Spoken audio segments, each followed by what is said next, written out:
right, Robbie, we are rolling. Thanks for taking the time. Thank you. Good morning, Max. Yeah, good morning to you. It's great that we were able to finally get this going here. So I'm excited to jump into this. I think this is going to be a really fun one based off your CrossFit experience, your background. This is going to be good. And to everyone else, welcome back to the Low Carb Consultant podcast. So we've got Robbie Moyles today. So she is a CrossFit Games athlete who at 57 placed ninth globally in the 55 to 59 division for her age and group. So I would say her journey is a testament to resilience. So from battling chronic illness to ultimately standing on the podium at the CrossFit Games, she's overcome significant health challenges with a commitment to an animal-based diet and a rigorous training program, which has, I would say, and she would probably agree, completely transformed her health and her performance. So again, Robbie, I appreciate you taking the time. This is going to be fun to jump into with you. Thanks. It's been a real journey. I don't know if I even like the word journey anymore. It's like two steps forward and 10 back, but I certainly made it through the goal that I had aspired years previous when I started CrossFit. So yeah, it was, Yeah, it was yeah. And I kept and I kept going. Yeah, and so what's cool, so the way that I look at you is in just terms of like your CrossFit background, your age and what you've accomplished, like in my opinion, I'd consider you to be like an outlier because there's not many people at your age doing, and if anyone like sees your content online or any of that, like there's not many people at your age doing a lot of the things that you can do, especially not competing in the CrossFit Games. So maybe let's start there. So placing ninth at the CrossFit Games at 57 years old, like obviously that's a remarkable achievement. What what ultimately even motivated you to start CrossFit like at a later stage in life? Oh yeah, that's an interesting question. It's it can go many turns. I was not an athlete as a child. I did a few things, but I had no um, serious training. I had some coaching and stuff, but where I came from, which is Gander, Newfoundland, I'm from Newfoundland. Um, they didn't have the equipment. Anyway, at the time, girls uh, were not picked to play sports that I wanted to play. I never really started my athleticism. I knew I had the ability. My dad was a great athlete. All my dad's brothers were great athletes, all big hockey players, and very gifted. Just natural sports. So I knew I had it in me, but I never really started to take the opportunity until after my second child. And at that point, I had gained a lot of weight. And so I started running. And at the time, I was a single mom at the time, so I couldn't afford a gym membership or any of those things. So I started running. I could afford a pair of running shoes, so I started running. And I started running. It was I had so many health problems, but I started out from nothing, and I would run one light pole and walk the next, and then I Ooh. run two light poles. And then after I got comfortable with that, I signed up for a 5K, and that took me 45 minutes. And I was so proud of myself. And I just knew, like that beginning of that, I knew that I had what it took. My life experience, I've gained a lot of grit. So I knew I was capable of doing it. So at the beginning of my, fitness experience, it was running. And at the end of my running, so I ran for a few years. But the last time I ran two marathons in 1 year, which was a lot of training. And the last marathon took me almost 7 hours. And the first one took as long, but I didn't care. I just wanted to do it. And I did it. I accomplished those goals. And then from that point on, my health issues started to really start take hold. So I had some surgery back in 2011. I had some breast issues I know now today it was oxalates. So I had to have this operation. And after my surgery was done, and when the cancer specialist said, okay, it's time, you can start working out again, which was about 6 months after my surgery, a friend of mine came up and he says, like, hey, Robbie, you're a savage. He said, you should try CrossFit. Now, I'm really strong. Like I'm naturally strong. I had in my career, I was in funeral services and forensics, and then I went into dog grooming. So my upper body strength was really, it was always there, really, right? But so I went into, I said, it was kind of like a sign from the universe. And so I decided to check out the local CrossFit gym, which was old school, old school, like the the bars were the pipes, okay, Yeah. and a bunch of heavy metal guys in there. My typical, like, I'm an 80s girl, right? So I wasn't listening to any of that hard metal, but this music was blaring. There's a few guys in there grunting, and I went in and I met the trainer Alex Possum. I changed my life. And he looked up at me, says, "Hey, come on in." And I was about to turn around and go back because I didn't feel comfortable at all. But I thought, no, no, no, no. Somebody, I'm supposed to be here. And after my session, I'm just like, wow, can't believe this. And, even I was dog grooming, and I was dog grooming for a long time. So my upper strength, my strength in the upper body was incredible. So, but I was 60 pounds overweight. Sure. So, and I had a mound of health issues. I mean, like I said, I had the oxalates. Now I know today with removing those spots on my breast that it was oxalates. I had IBS. I had pituitary issues. I had thyroid issues. I had period issues. I mean, the list is, it's classic textbook. Your doctor sends you off to the next specialist that nobody can figure out. It's all right here.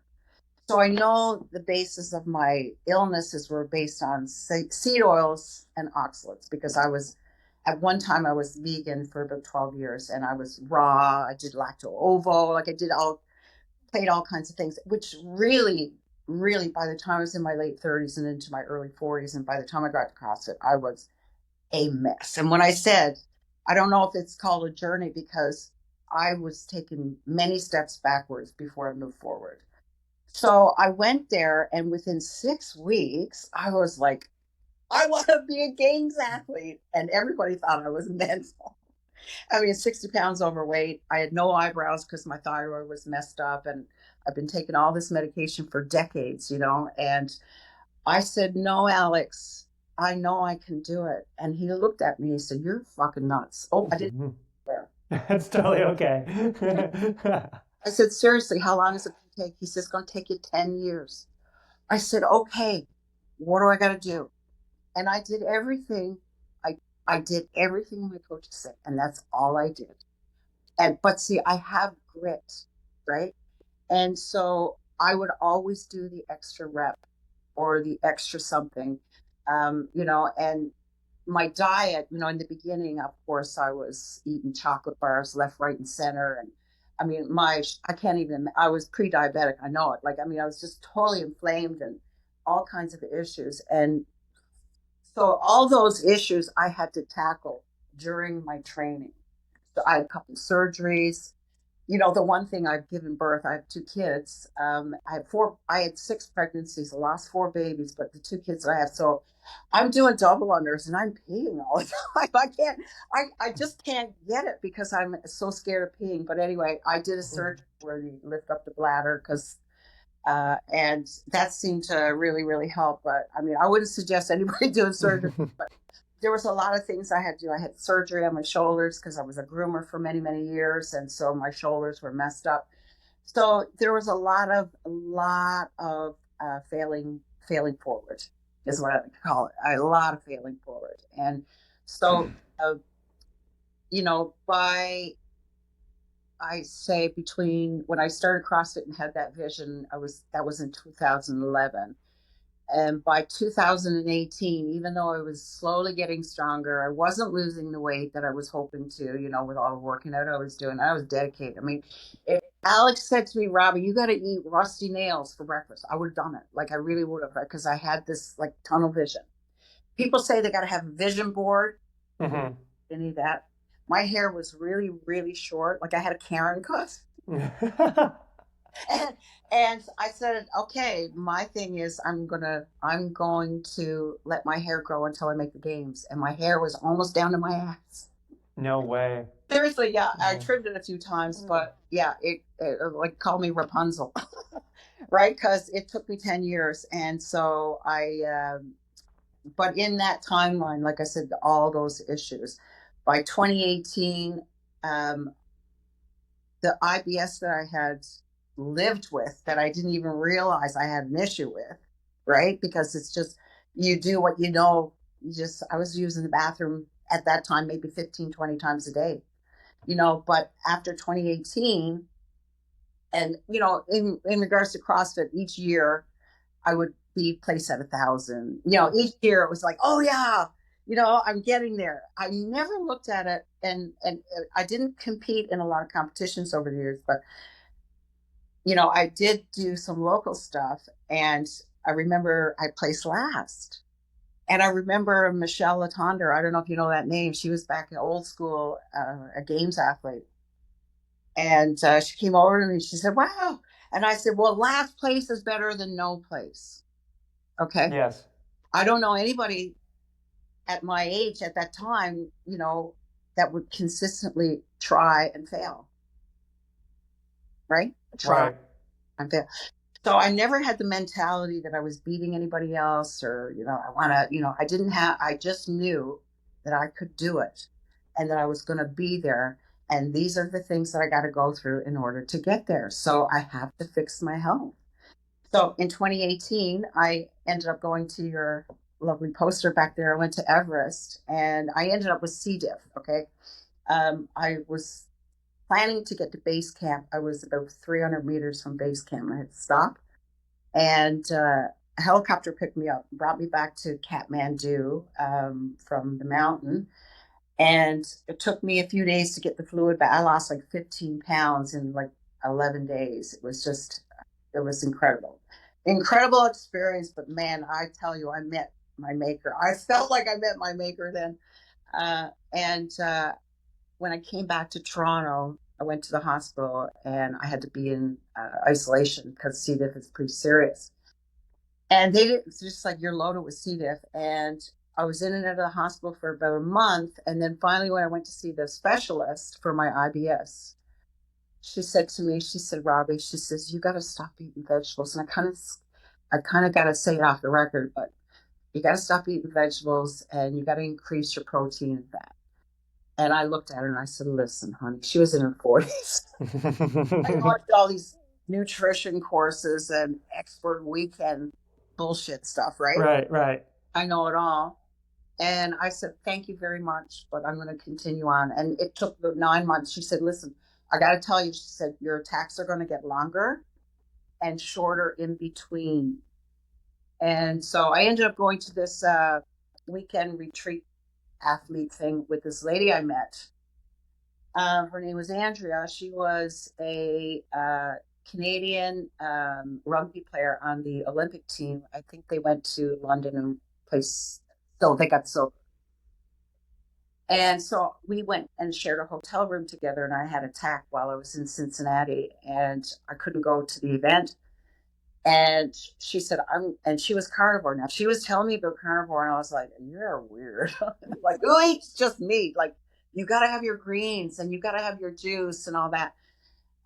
And she said, I'm going to go out right now. Basically, she told me, because I couldn't go to the hospital there, and the drive back to Toronto was like 7 hours, and I was chained to the toilet. So she said, I'm going to go out to Publix, and I'm going to buy a steak, and I'm going to put salt on it, and you're going to eat it. And, I ate it, and I stopped.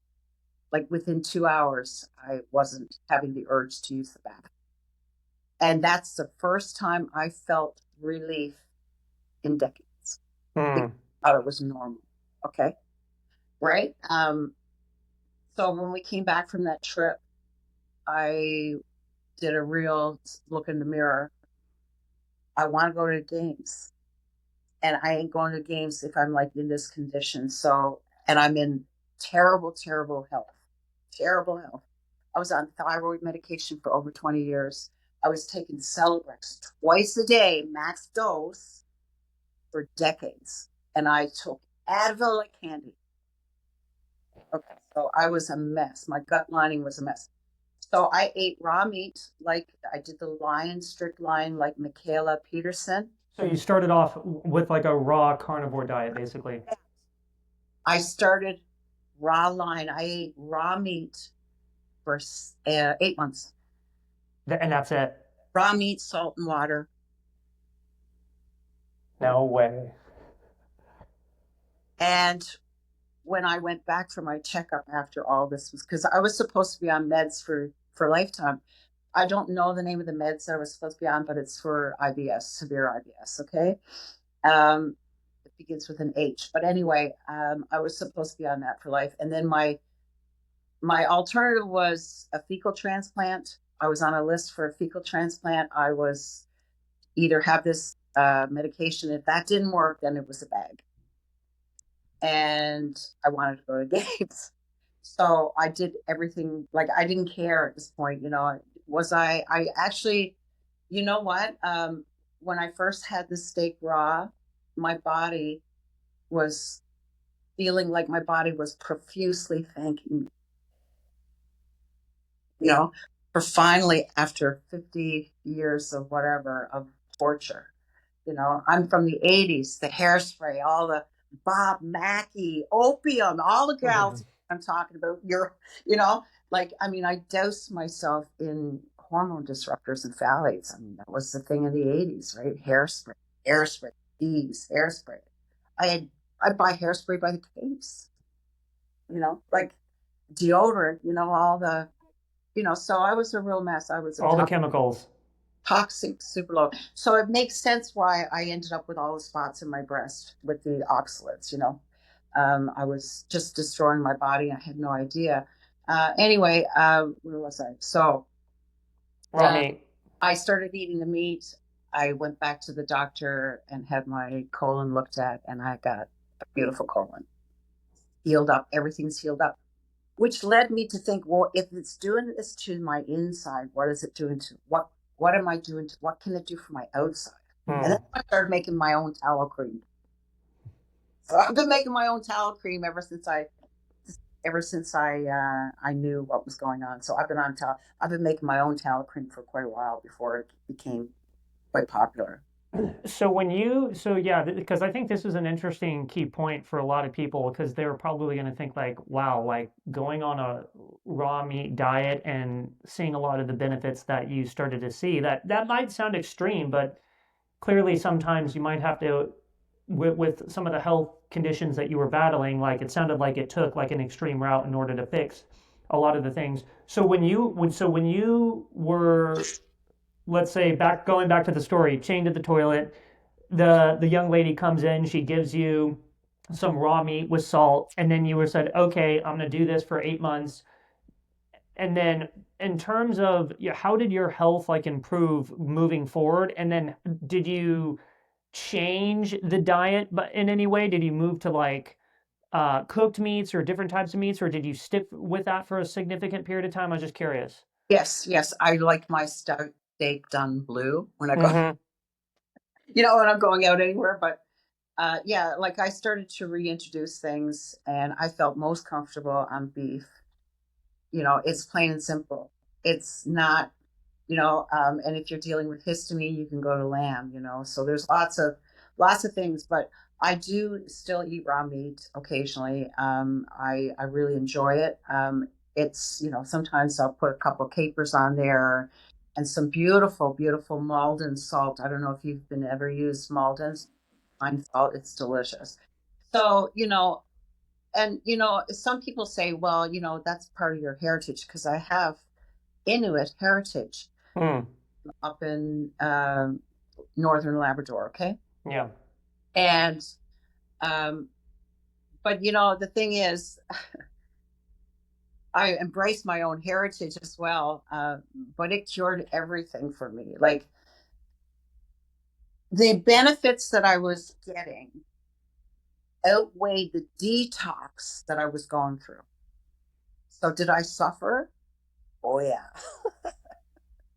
I did. And it's 7 years now, and I'm still dumping oxalates.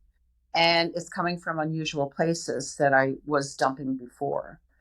So I actually, when I was at the games, I had a Baker's cyst and I had something floating around in my right knee, which I'm like, I'm still going to the games, and I'll deal with it afterward. And when I came back, I could have got it drained and I could have had some arthros done in there to get rid of it. But what I learned from the oxalates is I bought myself some toe spacers, and instead of having surgery, and I stopped wearing knee sleeves for heavy lifts, and I started working on draining the knee with my toes being spread, because the shoes, I lift only in bare feet. I go around, my feet are always dirty because I go around the gym bare feet. I don't care if it's 10 degrees outside or if it's 30 degrees outside, or 30 Celsius, I should say. I usually wear bare feet because that's the best for me, right? But now, where was I going? Sorry, I'm off track a little bit there with the bare feet. No, that's fine. I was curious because I think what we're doing is we're transitioning into like the performance side of things and lifting, and I'm curious here to like when you started eating basically like raw meat and you were training, how did your then diet shift to supplement what you were doing in the gym, like in terms of like the meat intake, when you were eating, how you were fueling your workouts? Because obviously I think a lot of people, when they're hearing us, they're like, okay, well, this lady's doing CrossFit, she's eating basically a strict raw carnivore diet. How did the diet shift to help you increase your performance, whether it was the strength, whether it was the conditioning side of CrossFit? I went 2 years before. I didn't do the Open in 2020 for whatever, I can't remember the reason, but in 2019, I placed 5,578. Okay. I was, so that was, yeah. So I was already, so I was just coming into Carnivore, right?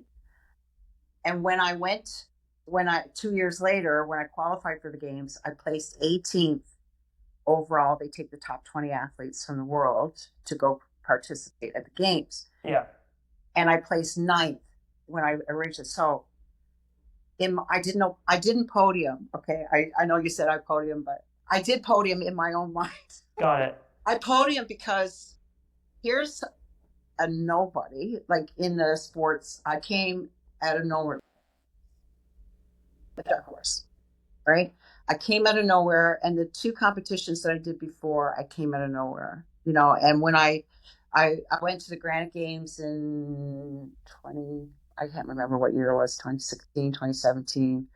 I mean, for the first 2 days of the Granite Games, I was in the top three. And then the last day was handstand push-ups in my shoulders. I needed surgery. So anyway, I placed sixth. And to me, so I'm not comparing myself to anybody else. Mm-hmm. I feel like it's like a trajectory, so I have a goal right down here, and the trajectory is to make it to the games. And I just slightly went off a little bit to podium. No, I didn't even care about that. Yeah. Best. And the top 10 is considered the best in the world. You made the top 10. And Yeah. I just skated in under the top 10. Right. And so I'm just so grateful. I mean, when we were finished the last heat and we were all sitting down waiting to get tested and all that stuff, and I was sobbing like a baby. It was because I knew what got me there, and it was a combination of the Alexes and the nutrition coaches and my mentors. And one person I would love to mention is Marcy Yeager, and she's from Cincinnati, and she's a games athlete, and she's a bit older than me, and she went to the games with me as my coach, and I know there's no way I could have done it without her. There's so many people involved, and there's a lot of lessons, and then we get into the competitive world, it's different. The CrossFit community is fantastic, and I love seeing the new people. I just adore the new people. But when you cross over to competitive, it's a different kind of environment. And I did enjoy it. I enjoyed it. Do I want to stick around? I don't want to stick around in that environment for too long because I already had my goal. I did my thing, and it's now new chapters, right? So I'm Mm. for CrossFit. I love CrossFit. And unfortunately, as you know, you might have known the gentleman that passed away in the swim event, and that really disturbed me. Like a lot of people around the world, it really disturbed me. And so that desire to get to the games is not as strong, you know, as it was before. And I don't know if I'm going to do it, but it does, never say never. Yeah. But Yeah, and I definitely want to talk about, next chapters here in a bit. Let's talk about going back to because I think this is where you were going a little bit earlier in terms of like recovery, maybe like the injury prevention. So someone who's doing like the volume and the training that you're doing like today, right? Like and especially too without your age and what you're doing is, like I said earlier, incredibly remarkable. How do you approach like recovery and injury prevention as like a master's athlete? I do a lot of things that most people are not willing to. Mm. First, okay. And it's been so ingrained in me that, even if I'm not an athlete, I still do the things I do. I make bone broth. I drink bone broth every morning. I drink a lot of salt. I used to drink a lot of salt water. I do like this element. Mm-hmm. I use a lot of that for my electrolytes. I take a product called Diatomaceous Earth Food Grade, and that's for bone health and for fascia repair. I've been taking that for over 20 years. I take seal blubber or seal capsules. Seal, people are taking fish oil, right?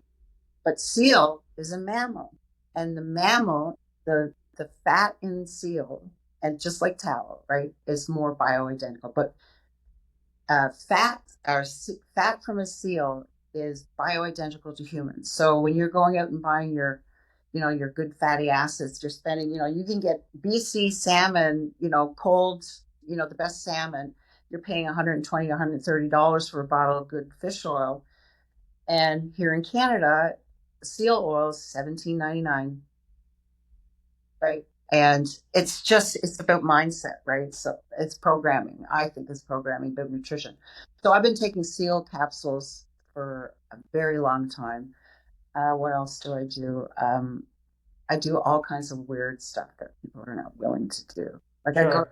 at 7 o'clock, I get up at 4, 3 to 4. I work out at 4 in the morning. I take time for most importantly, I think along with everything of recovery, is morning sunlight, sunrise, grounding, feet on the ground, eyes exposed to the light. And I do that religiously every day. That's like my meditation. Mm-hmm. I do those things. I do everything. Like I said, I do most of the things that I take liver every day. My God, there's so much.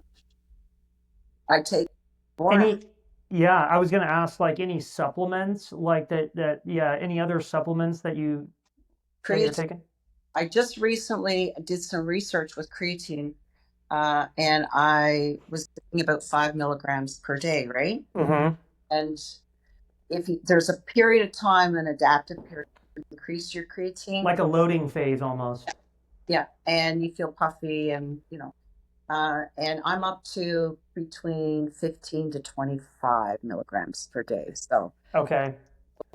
Are you noticing performance benefits from adding in the creatine? well, what I'm doing now, I'm in a cycle right now, so I'm in a down cycle with Got it.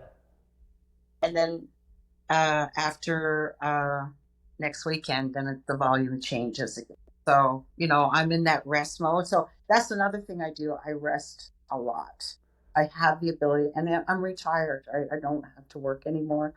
So because of that, I'm able to do the things I need to do in sunlight. I get involved with community to the level that I'm at right now. Like I'm involved. I do some volunteer work. I like to do these things.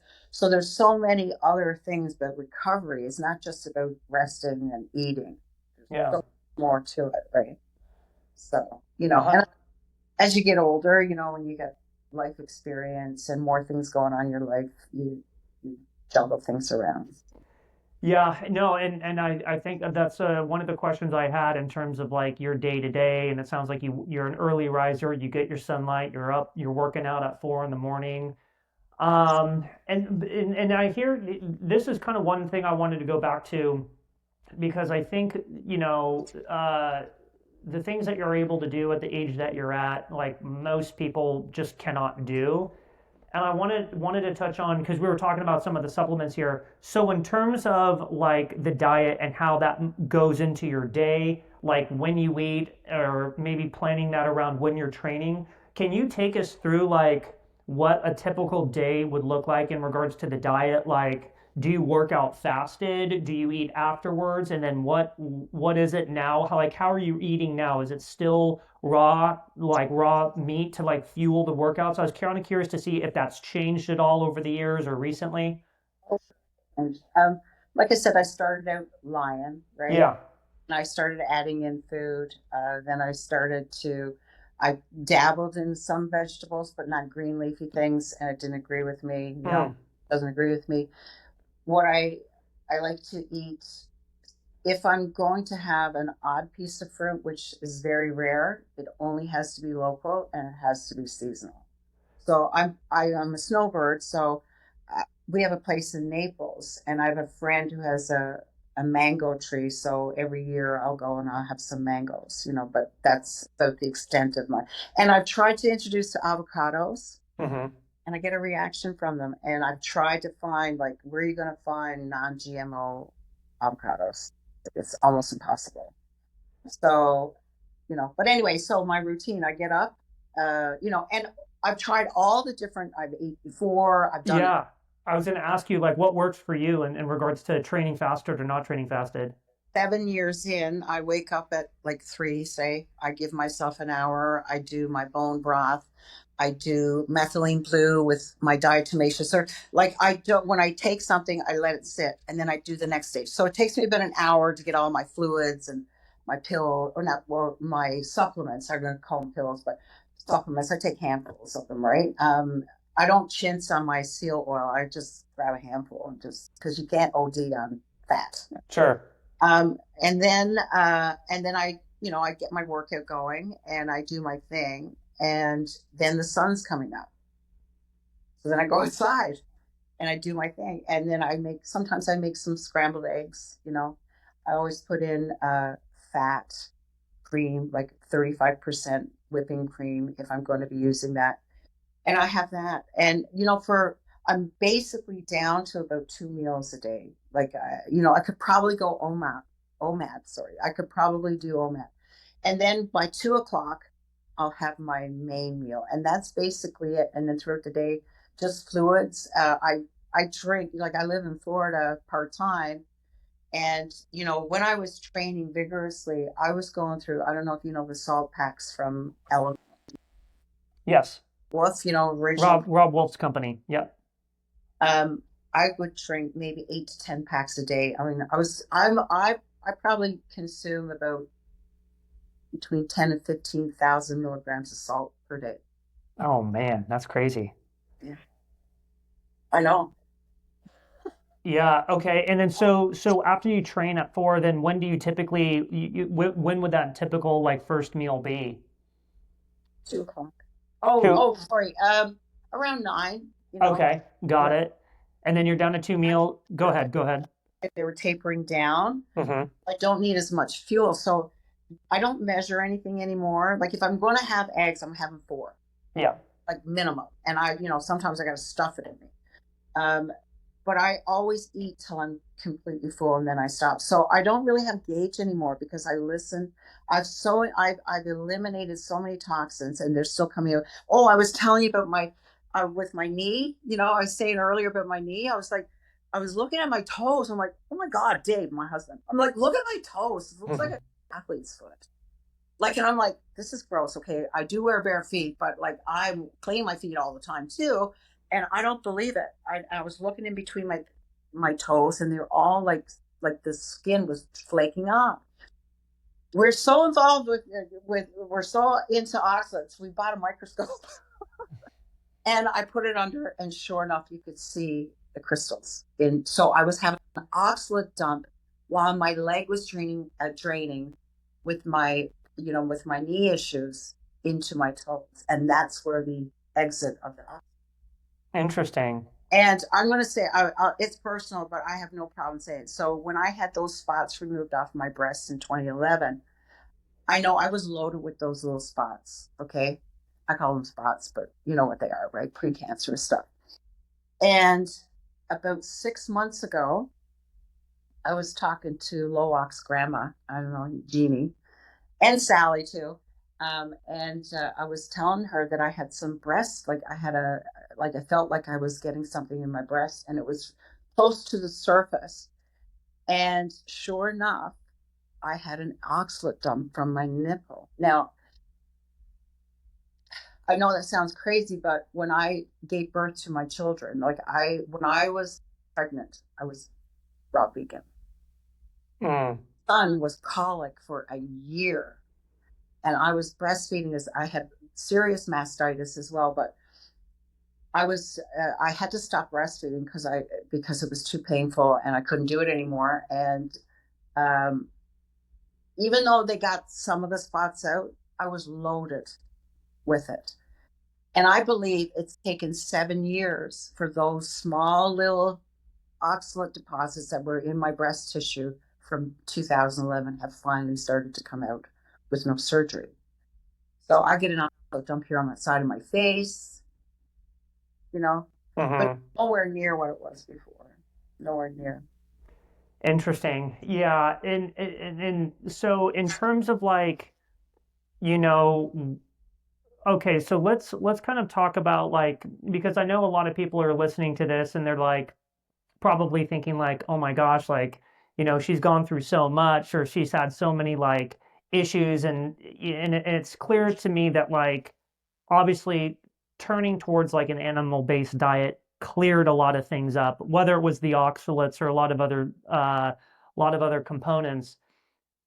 Let's say I was like talking to my mom about like switching to more of like an animal-based diet, or anybody, but like, I try to work with my mom on changing some of the things that she eats as well, and I try to find ways to kind of like massage and advice. Like, what advice would you give to someone considering a transition to like a carnivore or ketogenic diet for health purposes? Well, it's mindset. It's unlearning and relearning, and it takes a lot of energy to unlearn and relearn. So in the beginning, when I started, feeling all this relief, of course, I was out with my trumpet. Mm-hmm. I am, I gotta say, I'm pretty blunt. Like I don't hold no punches, and my approach is that way because of my experience. For me, it's life or death. It really, Mm. um, and I understand that, if people are curious, if they're just entertaining it, I suggest reading some books, suggest reading, doing your own research and coming to your own conclusions. And if you have any questions, I'm available to answer anything that you got, any questions you got. But I will say, if anything, if I could leave one thing with somebody that's just beginning, I would say just become aware of what you're putting in your body. Go to the grocery store and look at what you're buying and read the ingredients. Like, these are profound, profound changes. And you do the research yourself, you know. And most people don't want to do it. Mm. I get it. I understand it's not for everybody. And the concept of what we've been taught, especially from, 40s and 50s and, the boomers and millennials and all these, like we've been raised on chemicals, right? We've been raised on chemicals. What do you mean that's not good for me? I love my almonds. And so when I start getting that kind of feedback, I just kind of finish up my conversation because I know it's just people are not ready for it. I wasn't ready for it. Yeah. I wasn't ready for it. And I'm like, but when it's like shit or get off the pot. And I was shitting and I got off the pot, right? Yeah. Because, I mean, what a way to live. And I thought it was normal. I really did. And the thing is, a lot of people have IBS and they just think it's normal. They just think it's normal. And so again, with the mentality and the programming, that's the biggest challenge I see. But excuse me, I'm so grateful for RFK Jr. being in the position that he's in now to bring the attention about nutrition, and other things too that I'm not going to get into that I agree with his his ideas, but around nutrition, because Canada is the same as the US. And whatever the US is doing, we have it all. Yeah, we may have less chemicals and in our foods and stuff, but the whole programming agenda, we got a cricket just about a half an hour from here. There's a big cricket factory here, getting people to eat crickets. Give me a break. Yeah. You know? Yeah. And no, I totally understand what you were saying a little bit earlier. It's like at the end of the day, it's, what's the saying? You can lead a horse to water, but you can't make them drink. A lot of the times people just have to do their own research. And, going back to, what you were saying about the IBS and going to the bathroom as frequently as you were going, but you were kind of like immune to it, if you will, like it was kind of normal, or whatever the case is. Um, but in terms of, I kind of wanted to ask like another question, going back to what I was saying a little bit earlier around like, okay, if someone's in the later stages of life, what would you, how would you consult with them on a carnivore diet? What about for people looking at the carnivore diet for performance? What advice would you give to someone considering like a transition to like a ketogenic or carnivore diet for CrossFit purposes, strength and conditioning purposes? What would you say in regards to that? I mean, really, what I can tell you is from my placement in 2019 was 5,578. And I went from that to ninth in the world in 2 years. Think about it. You know what I'm saying? Yeah. I have drive and grit, and that was my goal, was to make it to the CrossFit Games. Some people want to be able to play with their grandkids, right? Some people want to be able to do that, go to piano lessons. They want to be able to move their fingers, but they can't because of arthritis. And so I just recommend people just add in a little bit more protein, add in a little bit more fat. Don't be afraid of the butter. Butter is good. My dad passed away 6 years ago, yesterday, actually. Sorry, his birthday was yesterday, but his funeral was on his birthday. So May 13th is a day for and one thing the reason why I don't even want to call it faith anymore. It's conviction, because there's no debate I'm going to have faith that this is going to work or not. My conviction is, my parents were Seventh-day Adventists. I don't know if you know that, familiar with that religion. Mm-hmm. And that's the reason why I was vegan for several years. Okay. But I was involved, and my parents were involved with that for decades and decades. And I watched my father die because of all the soy and all the rice milk and all the almond milk and all the stuff from the ABC store, that's for veggies, and all the veggie links and all that protein that they were eating, subbing out for meat. My mother is in stage 4 Alzheimer's in a nursing home. She doesn't recognize me. So I have a very passionate conviction about getting the message out. And the beginning is, this book was so incredibly life-changing. Sally is a link in a chain, just like I'm a link in a chain and you're a link in a chain, right? This is a link. Andrea coming to me back all those years ago, I believe was, yeah, I don't know, spirituality or whatever, but it was divine intervention because I was on a path, I was on a destructive path. And because of my ignorance, see, this ignorance, right? I wasn't willing to take in new information. And that's but this exposure with RFK, now it's all out on the table. If you want to eat poison, go ahead. I just want to be able to know if poison in it. Right. I'm hoping this is answering your questions. No, totally. Like all this information that you've given is absolutely fantastic, and the the journey that you've gone on in regards to just like personally navigating your dietary changes. It's pretty remarkable. And what's even more remarkable, I would say too, is even before you found a meat-based carnivore way of eating, what's interesting is you were still working out and sounded like you were still somewhat performing I was. with a lot of the issues you were eating, or a lot of the issues you were having eating like a vegan based type of diet. It sounded like you were still like progressing in terms of like the world ranking for your age group in CrossFit. Like you were still moving up, but things never really fully clicked together until you went more animal based, correct? 100%. 100%. These, let's say it this way. Simple. My mitochondria and your mitochondria is designed exactly the same way. Just like it's designed in Africa for people that are in Zimbabwe, their mitochondria is identical to ours. So people say, well, you come from this part of the world, you're more lentils and sorry. It's just grade 7 science, okay? Mm-hmm. And that's the gaslighting, the media and all these companies that are, about making more money.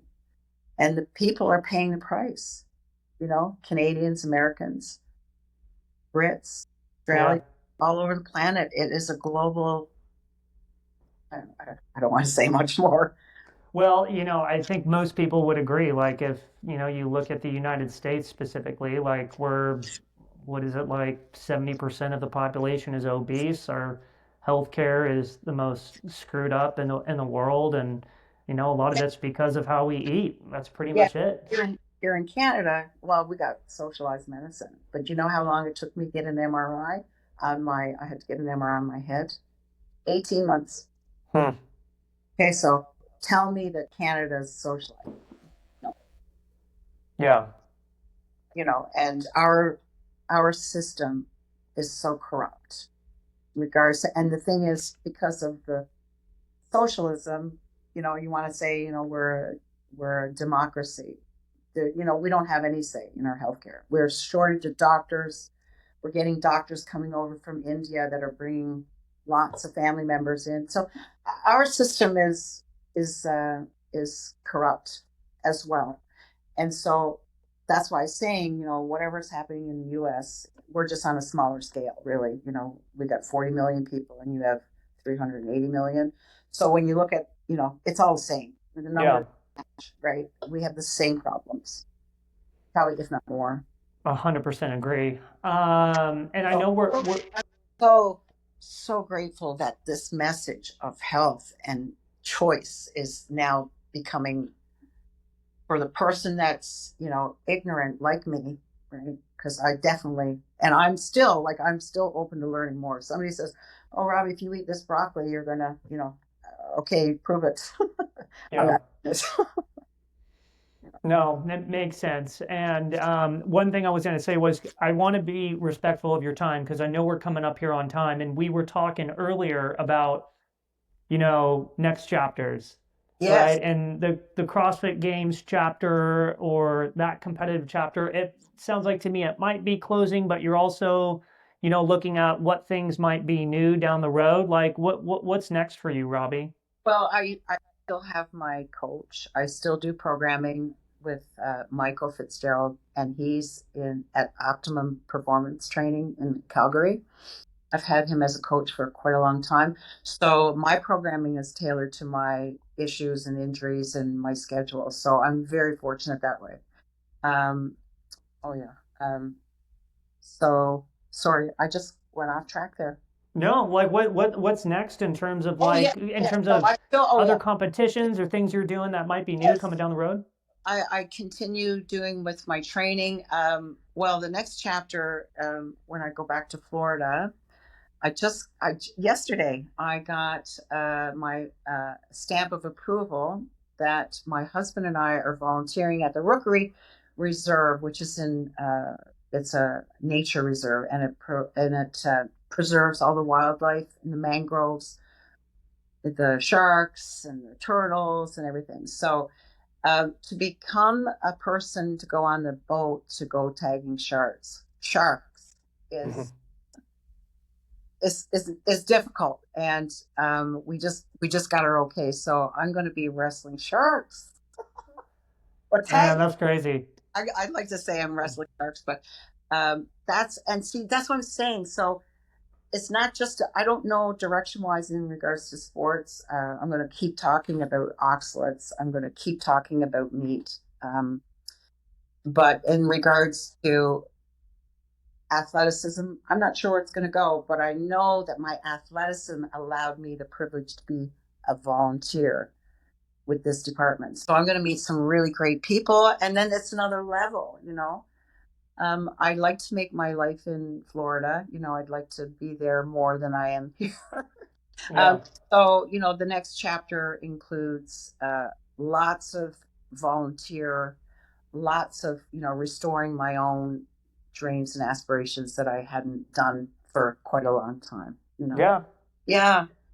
That's awesome, Robbie. I mean, this was fantastic, and I mean, you've got such an incredible like journey that you went through in regards to like the health and all the issues that you were running into and how you overcame them. Like, you're a really cool individual. I hope you know that. Thank you, Max. I'm so glad that I was able to um, believe in myself, really. I believed in myself. I just knew deep down inside I could do it. I could Yeah. do. And that's grit, you know. And people say, well, grit, is that something that you learned or is that something you're born with? And I believe it's a learned skill, Hmm. the learned skill. And, you know, fearlessly moving through the fear. You know, I could tell you, like, the day I, you know, registered for the first day of competition, I wasn't nervous. I was so ready, you know, I was taken in, I was levitating around the games. It was the best experience I ever had in my life in regards to personal growth. You know, my kids and all that stuff, but I'm saying for my own personal growth was being able to know that when I was a little girl, I believe it was I'm not sure it was in 1968 or 72, whatever those Olympics were. I remember seeing athletes on the podium, and I knew when I was that young that I was going to do that. That's so cool. Here it is never too late. That's another thing. Yeah, no, I think for you specifically, and that's another great message to get out to people is it's never too late, whether it's performance related, health related, you've been dealing with, whatever issue you've been dealing with, whether it's, dietary, whatever the case is, it's never too late to try something different and change. Absolutely not. Well, this was great, Robbie. Where can people? Because I know you were saying earlier about spreading the message around oxalates and meat-based diets and all those types of things. Where can people like get in touch with you, follow along with you? How would people do that if they wanted to? Best thing right now is just send me a request on. If you have any questions or you have anything, just send me a message. Just send me. I have a private account. Hmm. Add me at Robbie.Moyles, ROBBIE.Moyles, MOYLES. And I think the audio, hopefully the audio didn't break up there, but you said the best route was Instagram. Yes. Okay, perfect. Well, I'll make sure to put that in the show notes so people can reach out and follow your journey and all the things that you're doing.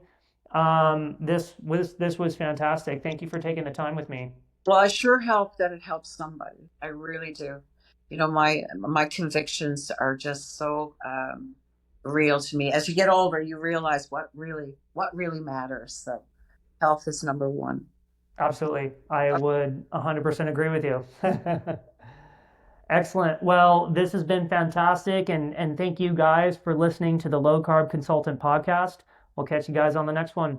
Yes, take care.